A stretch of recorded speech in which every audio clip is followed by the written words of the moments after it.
Kim is an extremely awful woman. She used to go to Diddy's parties often, and she kept taking my daughter Northwest with her. She showed Northwest everything that happens at Diddy's parties. I am going to take legal action against Kim Kardashian. Kim sold my innocent daughter to Diddy. I said, I'm not allowing my daughter to be used by TikTok, to be used by Disney. I have a say-so. That a mother sat down and decided to sell her daughter's body for fame and money. We're talking about why Kim Kardashian actually cut ties with Diddy. And baby, it might have been because Diddy's disturbing connections that it looks like people are saying Kim is also involved with. Baby, she's not going down with that ship. Let's get into this. Okay, y'all, I got some tea. I ain't never been this nosy and did this much digging.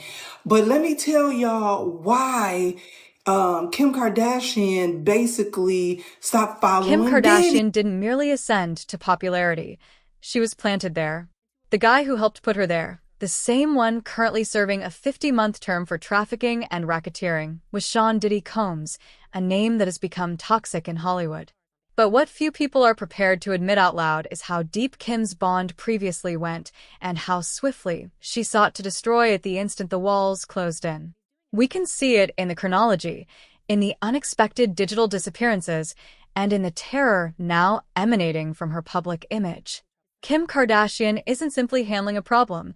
She's outrunning a history that might collapse the whole Kardashian organization. It began softly in March 2024, when Kim unfollowed Diddy on Instagram. On paper, it appeared like a simple act of distancing.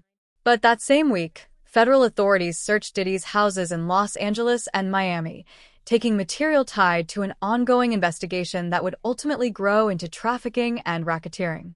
Insiders at the time say Kim's unfollow wasn't a coincidence. It was self-preservation. She wasn't cutting off a friend. She was eliminating a period.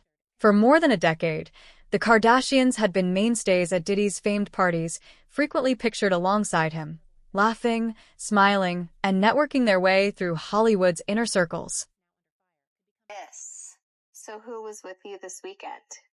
A bunch of my friends.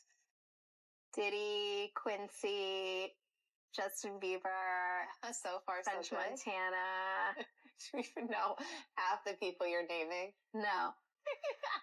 I got on a plane at 5:30 a.m. Well, this party. I think half the people there were kid. You would have loved it. Already with me so much. Y'all already black mirrored me. You already made everybody think I'm crazy. You already took my family away. You already separated all my friends. I don't got no celebrity friends because when I was on TV, on Instagram saying, I don't know where my child is, and the Kardashians kidnapped my daughter in public, and I didn't have the address of my child, none of these niggas that want to say something Travis now. gave you the address, though, right? Travis gave me the address. Right. But as far as Meek Mills, Puff Daddy, whoever, none of these niggas, all you fake hard niggas, you.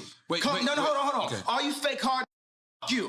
24 hours before the raid, Kim Kardashian decides to unfollow Diddy, right?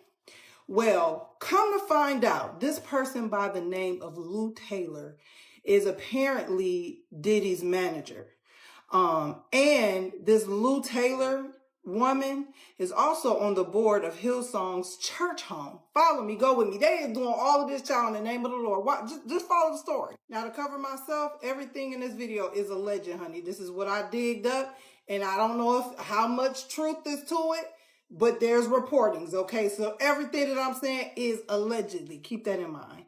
So, Lou Taylor apparently is paying off, allegedly, some of Diddy's victims from this slush fund through some church fund, okay?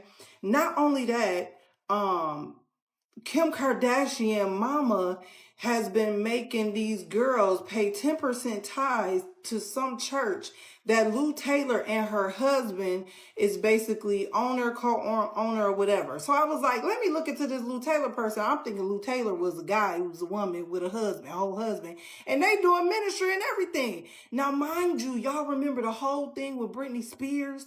So come to find out, Lou Taylor, this gets deep, y'all. Hold on. Okay, so Lou Taylor is the CEO of TriStar Sports and Entertainment. She's like a business manager icon. Now, Mike, do y'all know the Lohans? What's the Lindsay Lohan? So she apparently, allegedly, she has been behind most of these stars' conservatorship situations, especially Britney Spears. So before we talk about Britney, Mike Lohan, which is the Lohan girl, Lindsay Lohan's daddy, accused Lou Taylor and the mama Dina Lohan for trying to put Lindsay Lohan in a conservatorship concerning her money. Also, allegedly, there's a lawsuit from 2021 with Astroworld tragedy, and she's being sued for employment discrimination. This is what this Lou lady is. Now, Lou Associates maintain intense control also over Britney Spears' life and money. And she was behind even the conservatorship of why Britney Spears had that conservatorship, because she ended up becoming the business manager and took over the financial pieces of